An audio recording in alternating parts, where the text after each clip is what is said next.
My name is Taylor Rogers, and I am from the University of Maryland, College Park. I'm concentrating in health equity, so it's a little different than most people in the room. But I'm housed in a health services administration department at my school.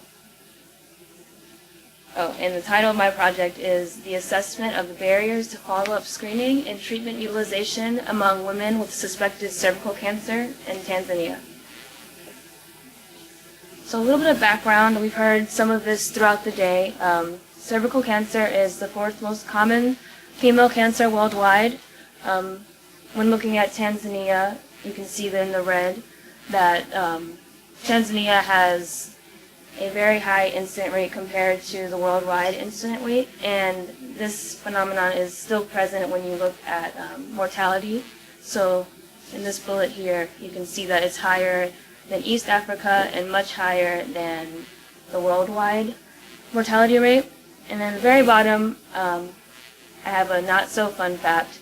I sat in Ocean Road Cancer Institute, which is the only cancer treatment center in Tanzania, and on our first day we did a tour of the hospital, and one of the ladies had told us that of all 80% of all those cancer patients are being treated for cervical cancer. So it's a really big deal in Tanzania, so I'm really happy to do the assessment of this disparity that I'll discuss now.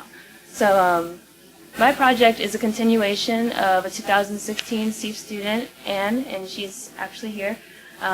She was studying false positive screening in Dar es Salaam, and her time frame was in April 2015 to August 2016, where she looked at 341 women who screened positive for cervical lesions at 2 local clinics, Magomeni and Temeke.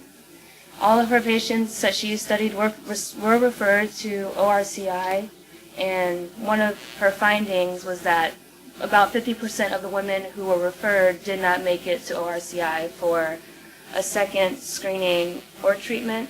And I guess to rewind and give a little more background on that, the 2 clinics, Magomeni and Temeke, use a BIA screening method, which is basically like using acetic acid, putting it on the cervix and observing for, aggravation of a cervical lesion. And in the U.S., we would have a pap smear, but because it's a low-resource country, it's easier to have VIA in these local clinics, and the idea is that if it's suspected in these clinics, they're sent over to ORCI to get it confirmed using a pap smear, and I believe HPV test as well. So her findings kind of piqued my interest because I am studying health equity in school and trying to be a health disparity scholar. I wanted to explore why these women weren't making it to ORCI. So I looked at women from February 2015 to December 2016 in my study. So methods-wise, I did this retrospectively.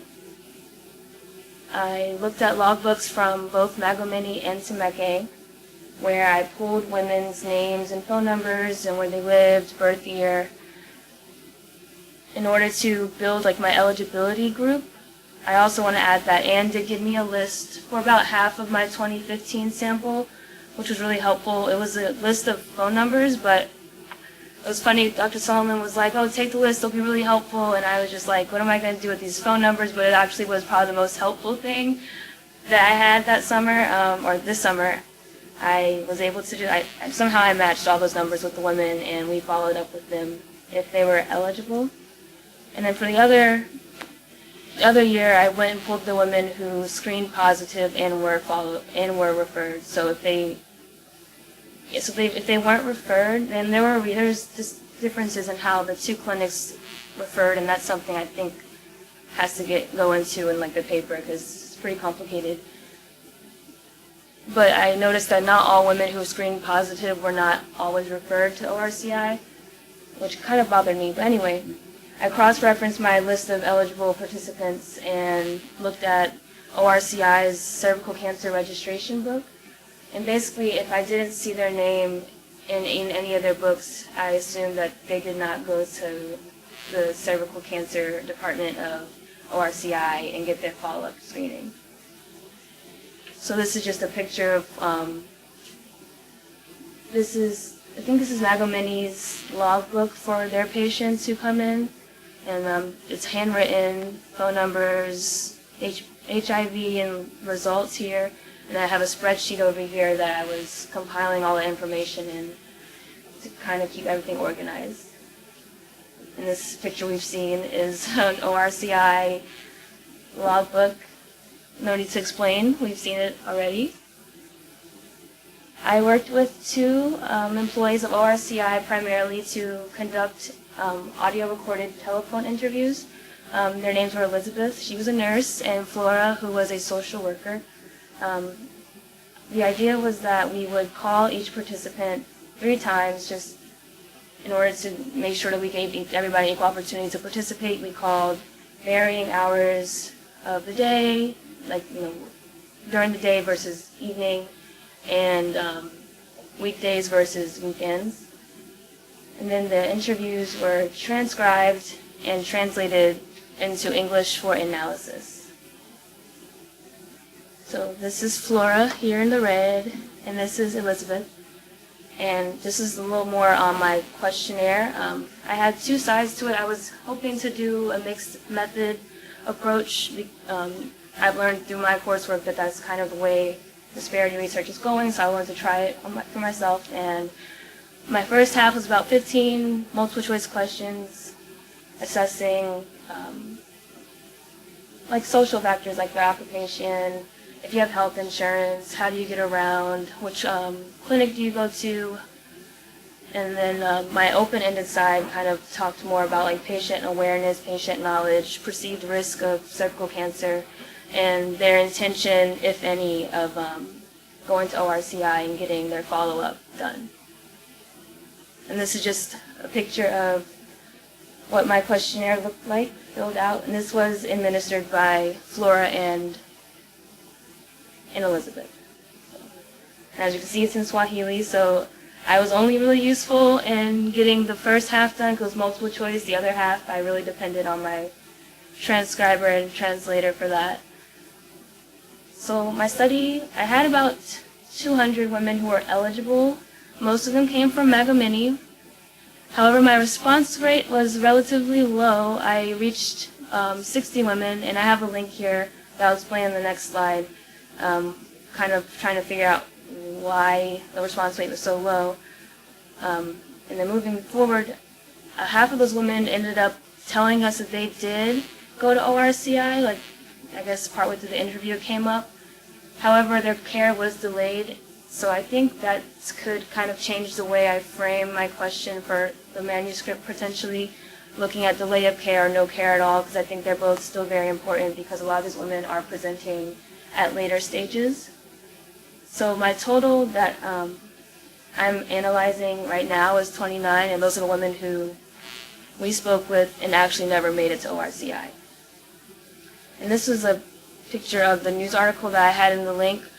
At the very end, I was talking to Khadija, who is actually she just graduated and got her MPH from University of Nebraska. And she's in Tanzania now, and she helped a lot with all of our projects, actually.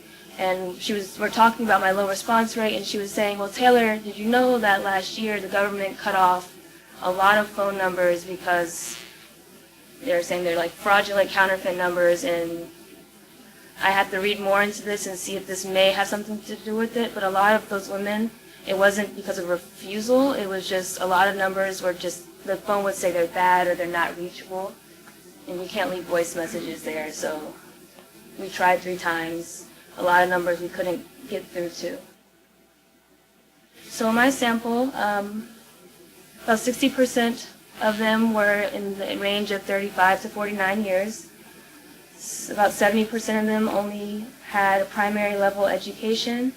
Religion was about half and half, Christian, Muslim, which I expected. Marital status, about 61% of them are married, and then for health insurance coverage, about 80% of them do not have coverage. And the next 4 slides are just pulling out some of my open-ended questions and just showing what I have so far. I just got the data, so I got back to the U.S. on Monday. The data was sitting in my inbox Monday when I got there, so I haven't had a whole lot of time with the data yet. So this question was assessing the awareness or knowledge of cervical cancer, and as you can see, 75% almost have no knowledge of cervical cancer. This one is asking what they were told when they got their screening done, and the big blue section, 59%, where they were told to go to ORCI, and the next about 25-ish is telling us that they're asked to go to another clinic or a hospital. Some were told they had no problems, that there were problems, or they were given medication to follow up. And then when we asked them, well, what kept you from going to ORCI, majority said, it was interesting because they just here told us that they were told to go to ORCI, right? And here they're saying they weren't told, or they're waiting, I think they're waiting for somebody to call them and set up an appointment, which is pretty important. And I've learned it's kind of you walk in situation with their screening. There is no appointment system, so that could very well be a potential solution, is just implementing some type of system for that. And then the next highest was the women were saying they were either pregnant, and I guess they assumed that if I'm pregnant I shouldn't be going, getting poked around in my cervix, or I don't know. When asking when do they plan on going to Ocean Road, most of them, they weren't sure, or they just didn't seem too urgent. That's about 39.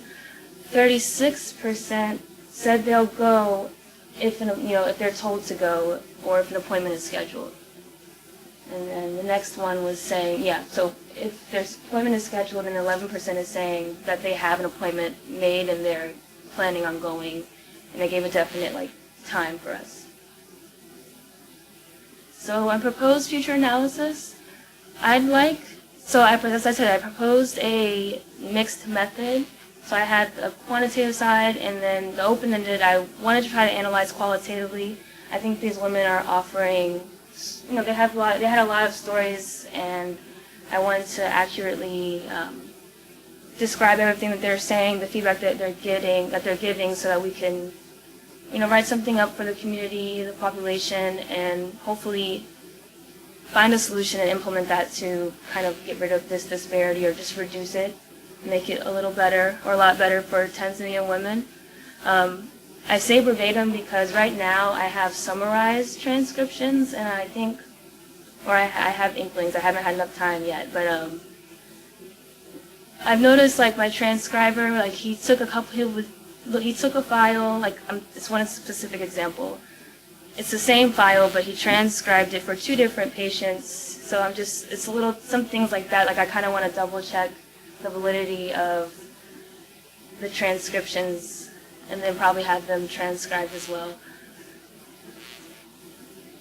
In learning experience, troubleshooting and problem solving was a big one. I ran into things that I wasn't expecting, Elizabeth was in a motorcycle accident one day and called me in the morning, said she had this problem, and I was like, oh gosh, first of all, why were you on the back of the the motorcycle? Second of all, what's the problem? And she was worried about the recorder. Turns out recorder was fine, battery popped out, and we lost it, but I went and bought a new one. But little things like that you wouldn't think you'd have to deal with. And she was really afraid, and scared that I was going to come down on her, fire her, or make help, I don't know, she would lose her job or something. Also, cultural competency. I learned, I had a question asking about religion, and Flora kept pushing back on me asking that question, and it's because, and that's something I didn't know, in their names reflect their religion that they practice, and it was really hard for me to accept that, because in the U.S. you can't look at someone's name, it's all really about how they identify. So that's a pretty big example there. And then kind of learned management of program management, I guess. Relationships are very important, especially when you want things to be done in a timely manner and of quality. And then I gained, lasting friendships and mentorship through this experience. So for future students, I think it'd be interesting to compare women who followed up versus those who didn't follow up. Probably a combination of my project and Anne's project, or maybe just analyzing both of our demographic data for that. And then also, I was thinking of prospective studies similar to what I'm asking, because we found that doing this retrospectively with numbers that are potentially 2 years old, we lost a lot of people by doing it that way. So thinking if you can catch them as it's happening, you might have a higher response rate. And then, now this was more far-fetched, my last one is if one day they implement an HPV vaccine program, it could be evaluated, because I'm sure they would have really good results there. So strengths of ORCI, there is plenty of data, lots of opportunity, large patient population. There are some very knowledgeable and passionate staff, research assistants. And the limitations, and this has been touched on throughout the day, is timeliness. I thought that they could use some staffing and research specifically in the hospital, because we relied heavily on Dr. Gehesa, and he wears very many hats, and he was hosting more than just us 4 students this summer. So I just think if they maybe had like a department of research, that would really help. Lack of trust, that was more like some employees that I had to work with to get information from, where I would ask for a logbook and they're like, well, why do you need this logbook? Who are you? Type of thing. And then lack of communication, professionalism sometimes, paper medical records, registration logs, and as I said, the staffing for research. So in the future, near future, I just accepted an internship with the National Center for Health Statistics. So I'll be starting that in about 2 weeks. I'm graduating this coming May and hoping to put my applications in for doctoral programs centering around maternal child health, behavioral sciences, or health services research. And then I'd like to long-term lead research in cervical cancer prevention and control, looking at race and racism as it pertains to health and healthcare outcomes and patient-provider communication. Yeah. So thank you for your time and attention, and take questions. Any questions, comments? In your presentation part, you said lack of communication and professionalism. Can you explain from that? So, I mean, there's a lot of things I could say. A lot of it is just, you schedule a meeting, for example, and you'd be waiting for this person to show up, and you could wait all day and not hear why they didn't show up, and that was kind of a regular thing. And I say professionalism, this specific assistant I had he was sending like love letters at the very end, and this gets awkward to have to work with somebody as they're like professing, their love for you, and I still have to work with him because I need things done. So that's what I mean by that. It just kind of makes the environment a little uncomfortable, awkward. But I guess it happens here too.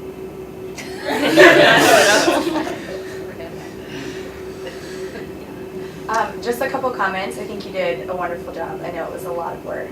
And the phone thing really did happen, and they apparently weren't registering their phones, so it wasn't like they were paying for them at the beginning, because you have to pay like an original price. Mm-hmm. And so they really did turn off a ton of phones, so I'm sure that really affected yours. And then, they don't have appointments for the follow-up. Occasionally, they'll give you a day to come in for your confirmation screening. So I wonder if those women, when they said they had an appointment, if it was like a day, or if it was their treatment appointment, because that could be true. So that might be interesting. They may have actually had their confirmation screening and then had an appointment for treatment. And I've had some women in that other 31 that I want to look at, but for this I didn't include. Some of them, they did come, and then I have to follow up on that confirmation. But they're still saying, oh, well, I haven't come to that for XYZ. So there's still delay of care, Sure. which is, I think, still should be looked at. But you mentioned, or maybe I forgot, I already lost the thought. But with, when I started realizing that these women weren't going for follow-up, I asked the nurses, and they did say that they would sometimes call, and women would say that they went. So I don't know, and then they actually didn't go. The nurses told me they thought they didn't go, I guess. They were speculating, because they didn't want to get in trouble with the nurses, and I don't know if that might be what happened here too, is they told you they went, but they didn't. So that also might be interesting to look and see if you can find their records. But not to say that if you don't find their records that they didn't go, because we know you can't find a lot of records of people who actually were there, so. Yeah, I had one woman who we called, and she ended up coming. Like, she called us, like, I'm here, where do I go? Oh. So they do come. I think they really just need the extra push. So even like here we have community health workers or some type of program like that, I think would help with like patient adhering to recommendations from their provider. Right. Thank you, Taylor.